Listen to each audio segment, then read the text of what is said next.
So bole bengmene hogba beke na shine dromo efa eha weko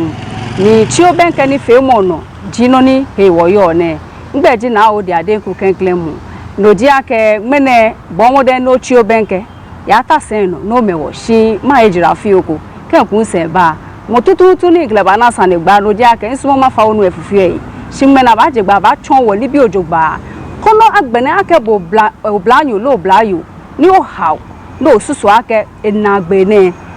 wo papa ne no jake sanje fele ba ke wo e wala shine mi sane e bo wo kwa to no no ba na gashi ono bibi okula ke chono no ba kase ni no ba na twi no ba na ko eku shegbe ko shi nyeme mafo ehira maba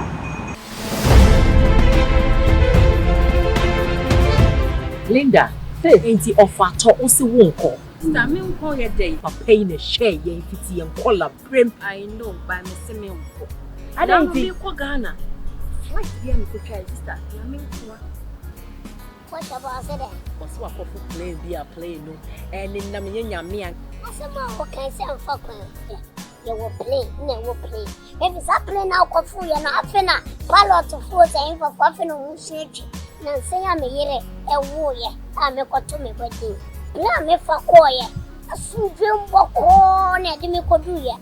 ko to me beti asundwem sabai sabre no eno ani Go Star Airline. Yes. Ghana ni airline no. Ghana ni airline to me don't let me come for the phone me come for the mawa na che se be abu ni wo busia phone na eno ani Go Star ni booking ya de eno an so betam wo phone na wa www.flygoldstar.com. Go Star Airline. Ways of Ghana. Go Star. Ekomia bebre. Ekomia biti se London, Baltimore, Washington International Airport, Dubai, Providence International Airport, Guangzhou, Dakar, Lagos, Monrovia, Abidjan, Freetown, Conakry, Bonjour. Any mia bebre. Be man bi nyera don ake nyena de kan nyetashi nyememi. Shi loji ake kejima akwa boni ihe fe fo ne beno na anya je na kan mena fe sort kokura ni loji ake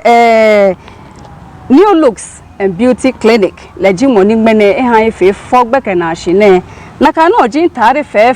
na pe bona je gba ke le cell phone fe fo na ke no fe no kan shi din wo ya le hanchi kura shi ele ku blofo ba ke oba na ne kan tare na ni wo fe ne Lojake Nukina Fashion Home Lejimoni ehani ife fo shane ne alogbeke na shine naka noji keji ake obakwe nnane kutokani wo ne ya eke sky shi knowledge collection lejimoni nnane efe fo mi dale shojugba ndenje naka no keji ake ofe party omo yebo bedo ba sheshin an yo okoni o fachoni no ya it avenue abawo ni enya me fe ko yejeme fufi otawo ampeshi alomini abafe aboni oje ogbona kwa atwumo na bukwa akanshidin na kan no je Go Star Airline lehun oba na ke brofo ba ke coming soon ehwefi ope kayo twi ameya shon denche kote Dubai, London, Lagos, Guangzhou, Rhode Island ke Freetown he koku me fa ameya afen e wo na twi ohon na kan no je Noble Trust Herbal Clinic lehun e boni femo he nyomo ojogba denche won da machine agbene keja ko tawo ni o ba bo ni femo na enyo mo nu egbe kan hawo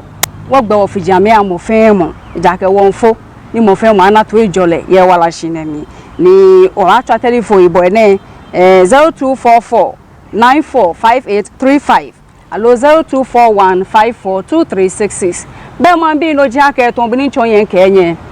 wo ke wo chate ko me ba na sanegba ni mene ni na le mi ehye le na me ga ona o le mi lo nkan le bojo gba shinmene nkan bo epeyin ekeyin o hani na mi se chon ni ya ke nyen nkan nyina le ba na mi se aka o asuma le ne dani ninu egbe asuma le ne mene nkan le ba je sisa ni egbo ma de san ni ba efe ne yo so ngbla le ka ba ojo gba ye corona na mi nkan le ba chata Inye yo o je fe o fa na nje ejugba O ya mi she. Denche. O ya mi sha ko na. Nakani ni ye mi she wake mbaga. Yo nche be man bi money work ba ye be ji watch it. Ola Raphael kwe mensa lai. Ni ga kwe mensa ba sa no na money to ma ke e ja ke no e be yi kula. Shazma Raphael chano mene na ga Raphael shi kan so ma ji eje me ja ga ga form bi ji wo. O ba nyo ke Raphael. Kwe lai. Mene ke Raphael akpasashi no che mi kwe mensa lai. Kwe mensa lai. Nakani. Gente penji won ko nchata. Boy yale nakani. Iyale nakani. Kwe mensa lai. Kwe mensa. Ke ba gbo na chon le mako maha nwenu. Abele. Mono wa chom ni bi na ga fi ofolo. Ka se gbe ba fe gbe yi. Si floor o ba chom mi floor poten no ba sumo. Ni ma fe ma bo e bi ene. Shole shipon wo no mo. Ka ka shipon wo no le shipon wo. Amo be mi nkura. Ko na yin She talk go ke follow ke. Oh, nye ba na ga nwe ni fe mo ba che ba sha bi ene. Yo nche, aga kwe mensa la ye. No money. Kwe mensa la ye e chata ni kele baba de achole Gabriel so wala ye GS la ye. No bi ami ejofun Gold Coast je Ghana. E chata ni fole eje teshi dade we. Shi enyawo e faje teshi ni e faje osu kinkawe.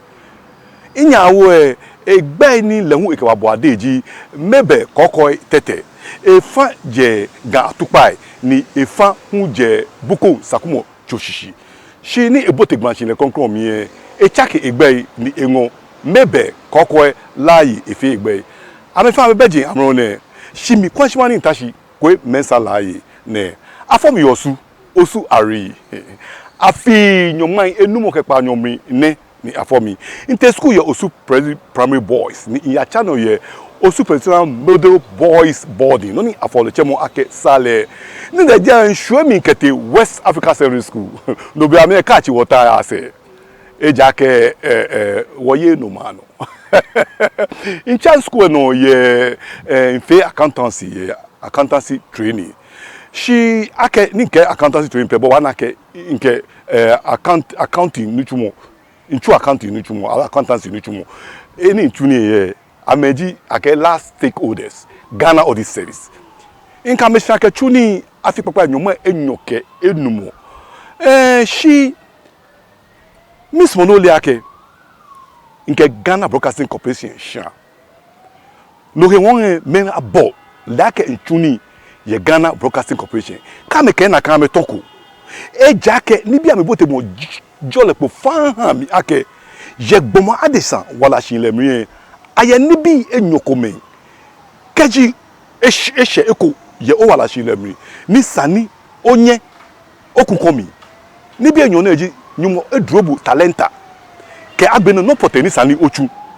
I talenta na ke ha mi jake matwa gan lo gadangbe hengomo shagbere nuchumo ni chupoteji shikai akunta bu nuchumo no e for ita ka oke nuchumo enyo fe blami ma je shi pepepe yemri O ye no kwa ke talenta icha ke be ka okwe mene boni oyo de ke adafi twa nuchumo mi bona ke no yo se ona ke noji o talenta kwa na ke bo baje nakani no ba accountancy ele egbe ji oju ni oh no le plache le ni no mo mi na le plache ni no he woni inju na kan West Africa Secondary School wedding tie achon ga eje mi dabi na mo de kan gambe amewuji ami eje mi no ingani kasefe keje President Primary Boys ka gbe middle school she no ko bua mi na apa e bua mi denche ni Sunday school je osu Ebenezer Presby when egbine mi shi me fe ni osu Ebenezer Presby mi shi ame kon titre me ni hewo ke me ni jebu ami men ko me ni ka o ata actual ata agbene children service chon lo e ko me ni jebu ami chon lo nupa SSO don ko ke men ke ame yet e ko me yin pa abigba no shi ame je ame bu ami na apa ame bu ami ni inye ina ne mashi ye gami lo wa se West Africa Secondary School ni nte ni ehebeni san magno no ni nke ba ka se ni bi subject se ni clock pa wo ehwe ekomi na ekomi na ehwe ken call French be mi ni mako ni French entwe gbo fi mi le o ni nke bi smoga aka fe ga eje me ni nke mi my exam cancel won te exam cancel ni ya bigan gbejano to e na ha military books wojin sama kan de fe ni tawo me fi oni lake an ba nya me fe gan ni mo ame chomo nke hwe fa yin ameke nka fe yi na wa fail wa sinye gbe ni wa sa nke mi ko bitu e mani wa pass me ni ma twa me iyo aka ma pass nyen yo lele hu anyimo we ni no wona 100% ga mi ni gafata no ni mbobode ye mi fefe acho mi ga secondary school we no ni nkase ye Sunday school no ni hani ire ho oji nyawo emoni de shineke be egba mi boy ogba mi a Sunday school biani ina de me ntwabo ni amaka ebonuku eyebu ami na akpa beni yo wa say 6 for me aya scholarship akeya I have a double scholarship mini eje wo headmaster ho e ba school mi na ba school mi na ke abu radio yi no mi radio se chaye radio 1 ke radio 2 GBC 1 ke GBC 2 je no na ebu na ya pe jomo enyo ni member techi ni tafache ama yue mo ye radio ke television no ni e bese na mo na me ke fite ni e dabi aye ne gbeja no to aye boni ayo ye radio no headmaster boni ni huwe ne te office ni chem kwa ka mi ni na abu radio to mo olike asin twabo ni abo come to ne na kela ke u school bi eko 6 for me say ko e few loko ye no me Brian ko Brian abi na script ni akandio e few eko e woni ka ba che mi keba na ka ba hwe mi jule bi ni nteno ni ke o Rafael aye ni ke ni eke o le saneko wo fi o ya ko ba bo scholarship wo fata o scholarship ngbe mi jenu mi to ni to ebolo ana no di talent afio amo iwo ina scholarship enyo school eno ke ambra lufo ano jegahi inye yo na oni chon no yo no ni to ma ke eji ake eji noko gan noko ni nyumbo ke mmenu ake ntwa engogo no npa engogo twa agmene npa engogo twa awo ni npa engogo twa awo se shimo no no hin aji ke ntwa ngonwe meni sana be botoye ame fe tue ame hale koni no ayi abu awo wo bi wo na bi wo shushu ke wo dada ofe yo nche o yo jogba shi amore ma bia ke ne ke accountants no ke function ke dabi eja ke audit no chumo inshi in retire voluntarily before ke inshi ni no ni ke ba ke no ni ba fe ni inshi e gawio mo mfatai no me mfe ake mashio mo shi tontron ni nto ogwa aya ya wienu ko TV no na chemi na bomi koko ake sa ni yo ye bro ya wiega na bomi ara awon aka ba hwe mi ya nutu mo bi ye gawio mo be yo inwi na ni no ni awi anwo ya mi inwiega no me won fe breakfast show TV inwiega shi yo mo ni awi efie isa amra lufo a efio abo egbeye yen yo no fe heje ninke o amangme ne shi gan le ngme o na no ni jo ma chi ni tumo dani aka hwe mi ni bi ba me shi no bia mi wo onupa nita niji auditor general eyebu am na akpa o la retreat court ewu am na akpa jikule ablan waka ma ko man wonu te ibalete ni ne ke ni fe mo ne o ko fon no inyan yo obi mi sare ni mi chi na akpa ni ma habo eto ni sape ni in bon GBC program fe no me ma script ke ya ni nke script no ni marketer ni no te do anegbo ko esuma wo eto njole mi nke e fro script mi ni na ke inlega so fi o mapa nke mfe don e oni body fe yin e na ke ka ko na ke ntem ba don ne ke na ke le na ke yo shikeji no ne fe imbodo tu e ba yebu abi le we yebu abi yo agbere ba boy script ma ke GBC ya agbere bo na me nani ina chefiu e yo be no na me fe ji ake be ame boy mi program samo no be ko shena ka akedi fe mo kumba na chole kaka akọ aba fe community center ni ka obe no ele ma akọ ni te kwa mo meni e ba nma me gbe aka mba fe ni ne amete me ku be ba na mo mi atashi inyen yo kankan afọ na afie bi npe no ni je enyo mi npe no ni je ete mi npe nka okwe ma oso yin asiye kankan sare na bi aka community center mi na anwa ye hin ni yankwa e kra shin kase ni agbene efe ni ma ya ke ni babia ni nka ni nko no fe no ni obi ni ya gole lo ko ba ko bo na ehi bo na eyi ofel kenye memfe ko bi kai o fa na ne wo ke pasashi misu no bi mi sa ne face yo be na gbe ona mbagbe ni ji enyo nka ojugba ni le mba tete le ba kankran gbe hi kami afi ahun mbacho bell boy afi ahun mbacho na ji lo alo na wi lo afi ahun mbacho sanebi lo quiz master beko quiz master ba sanebi lo ba na ke kweme satashi ihe se na ibile ebi na agbabu sado ba yi odase iwo keje no se ke sanebi lo ba intashi ke fio shi ese ekwe ni fe mo e ba nyonu shishi elaje tamoga atawa alaje shi ite US inyasla amejeme ina ni mejeme inka ojugba ma we mi afi ape enyo ke komi 2000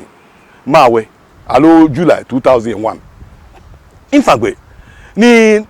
odayinka lewe ete imeji abo mi etwa mi yekekwe mene won na wono yo ne ke test transmission ke mi bono ni imbotwe si odome be obolu FM ba yo ni ba face plambo se aka to na fi kaka ko eko chacha ke gbe afele ke oju emo aba na ken fi pilot if you gam fi ono fe no egami iye drama troupe ken ye nke men ko menchi kuni drama troupe no he won ncha me ameteme ko no fi meni ababia mesane ameteme ko no fi mo ba twamle ameteme ko no fi narrator ameteme ko no fi score master mo ba che mini okro oni bi ami e wo ni wo ke hwashi be no eje ni babo nka ka ko fi mu yo nche wo ke wa je oyan ka pa no be mo bi no ja ke sane gba wo fen wo to infan eni je wi ye doko mi ka ba shi ngene ne tashi ne wo kan no chi obenke wo no tashi esen no ma fo ehira oni maba yo ahwefo ni mamu ina akwa aba ediba Noble Trust Herbal Clinic me amika say your friend Dr. George Donko me na me da Noble Trust Herbal Clinic anu Noble Trust Herbal Clinic yaji abasubo de bebre yaji best heart disease treatment center of the year yaji best liver disease treatment center of the year na the overall na nkasa FN overall best herbal clinic of the year no and also Noble Trust Herbal Clinic yaji ya hwe ya robi ti say akoma mu ohaw stroke obi opa wo brebo mu ohaw anase bema ontumi endun so ya a friend prostate mu ohaw embi awo yo ba wo dem de woni urehye mu a na ohunsuo no asaba ana uti paio na wo haw no uti de paio no enfri uti no na mum efri ni pedua na kwa afoforo se bia wakoma anase obrebo anase fever mpo na achew Oba Noble Trust Herbal Clinic ye di modern infidie ana modern technology na ye di hwehwe ni pedua no mu je ye be hunu ni ye di bibidura nam ye di ahwew na bibia aye kama ama ye ne ye lab ye twa ECG ana ye twa scan e wo ya so ye depend on condition of the baba ene ne ye be ye ade ama hwehwe ye chiru kwan e wo Banana Inn Abolo Junction ye ben down suman ana say Mamprobi Frey was 0244 401929 and also says 0267 117 666. Noble Trust Herbal Clinic. Experience the true cure. Yo table benche fani oyo sane no ake neke makoma wonu ke ni bi ne gbono ni chon le bale na kan ni ijuo yo mbabwen femo ye obonu FM sheni imbo femo na ke moni fio dani ake ha mie niji nite adumwa niji enyo pon Apollonia manche le wete image abomi e wo ye to njole mi ina anale nke dante nke ni ole makoma nwenu ejinoko ni beni ofio kaka ko inu ochi otan shi ochi tan boni mi kwenta o no fa ni mi fada ke ha mi nismo ke e ka umbinu no mi bia mfe cho mi ebinu e ja keke smo nchata sande no bia mbeni nchata jofwe ya beto ye no ya nchata jofwe ya Ghana keke Ghana shofio go coast e o ke o na gbabe she ehia kenke dan eba mo dan mi no agbene be kakako no ni fi jake na gbe ke ma gbe na be nke makoma wenu e baba mi ni boni fi oleji manyama ke boake ami adoawa ipa ami chai bi ipa ami ni bi ipa na ke ho mewonu ami ni bi ipa na ke ho nkate wonu ami gahin agbe ipa ami gaye agbe ipa ami gamaji ipa ona nokotomo na kan yo be kemi fi boni iyale ni fi mako ma nwenu mako ma nwenu mako ma nwenu mako ma nwenu mako ma iramo ni no fe no ni ramo me si otoi ameha na kan no jino ni wole no ko ni no ke dromi yen talent ase no man ni matashi no ni nke rhyme beke bi alala wiemo ma jeshi no ma habu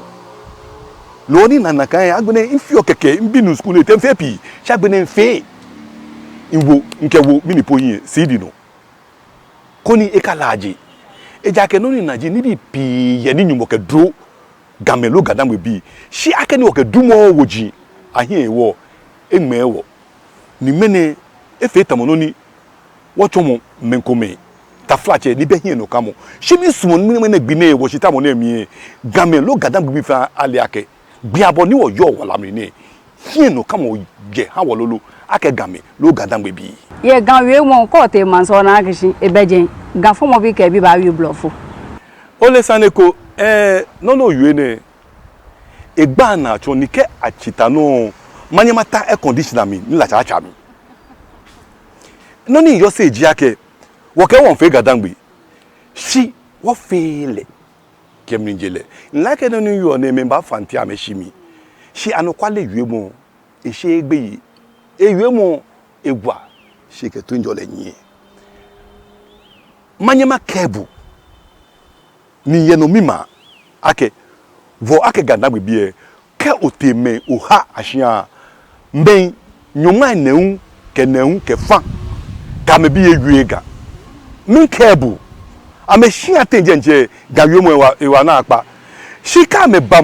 mantele mi amefi amehe tamono ni amentwaga engongo feboni gbo pa agbe min kebu ameka me bi ewiega ko bi ame bi ake to teba what did you say ona ni efi onye ya ake ni oke otwaga engongo o twa engongo o hanamu be ngo twa ehyen heko eja ke adwedwe mo kwa ke ka ofa aplo o ke two o etutu dan o ke ya ma no ta ya kete ni obi no ke hia ya hia o ka ma ewie ga shi o ke otwaga o ma shi ke mo ma ke mi ko me salaye mi nke nka me ka me bi ewie ga hia ona ni no ni gba na ni eha mi fibo ni opa ba ke jiji ake bena mi inake ale meni legan ame legan no obe gan amejegbe amemla lala jue mo wuji keke won jira ye plama ya no ngo cho platform keke ngo wona si wo bi amenu shishi no ni wo fi o won bole wo he won jokete won cho blofo wo damo ekome won bole wo he nyeme kaji nye bomitwe ni nyewo anye na kenili nye ba nye ke ngalala dwemwe ke heno ni ba nye achenga anye je ga wuye jino ni eya nye bo amode nye mla gbeke bi alala dwemwe no ni brofo chole rame koni gbo bi ehun akase ga ni tashi ne wo anwa yo brofo wo medium of communication ye hia ye USA ga mi kebu ga wo yo ye hia okobi ke nakani imbini infole ejeme e ba bubu abenu wajofu mi kebu gan wo yo ye hia do be ko ke efe no ko de ke biko water shi no le yo blofo e ke daddy I want to drink water efe mi na pe because e ja ka me yue na kan o na water e oni bi le ne ke I'm speaking Ghana ihani imma lala yue ko ye covid e ni lala wiemo ni mma egami ni mma blofo mi ina amukwa ke gan mi eja ke gan enye eche gan ojugba enye chele jugba she bi enche nke gan e ke blofu ne e ke ewe wo gan na blofu e mi na e ke o ila ke gan na bi babo tu e le we gan na blofu ewe ablochi no ona body e ale ha le won e kukufu ke jake wo ke wo bi ewe gan ni don lisan wo fe ni wo ke gbe gan wo so wo ke gbe wo so she bi so no le won ke ayu aka aso gan ye gan na cho dangbe ye dangbe na cho twi amema e je na kan wi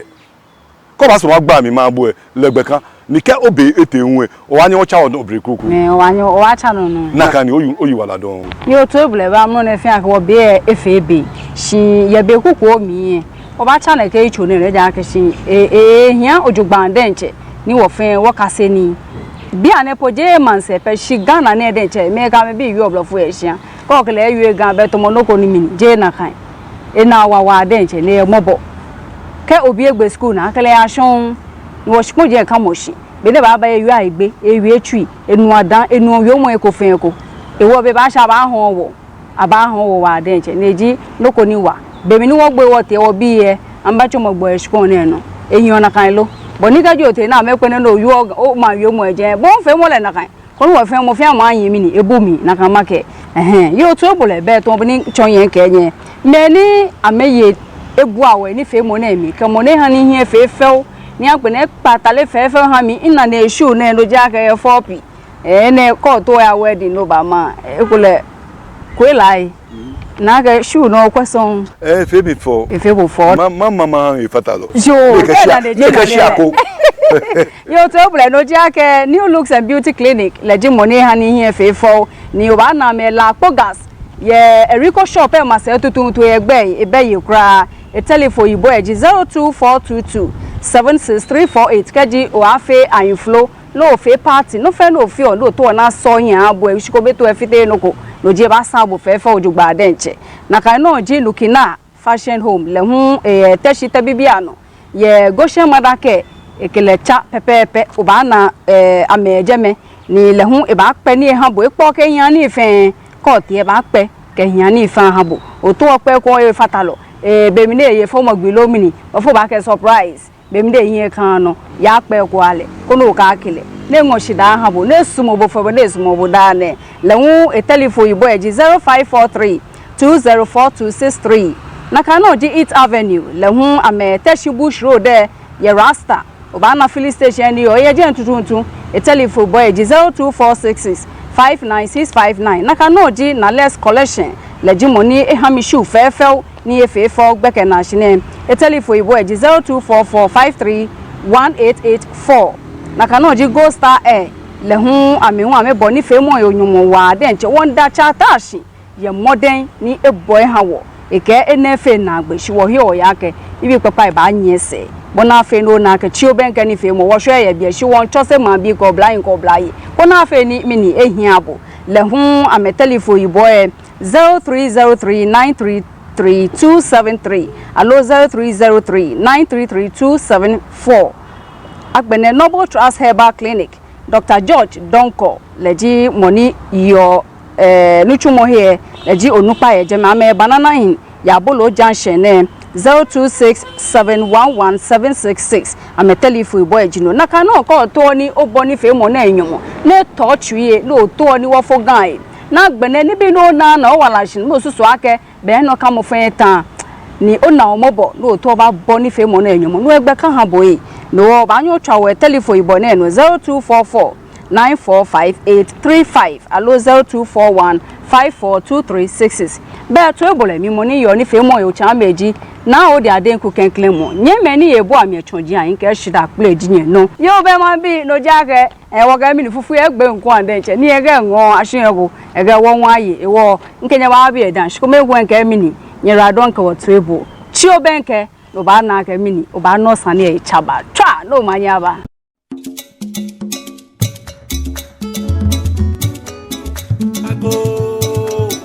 Jame genye me. Ye eshe.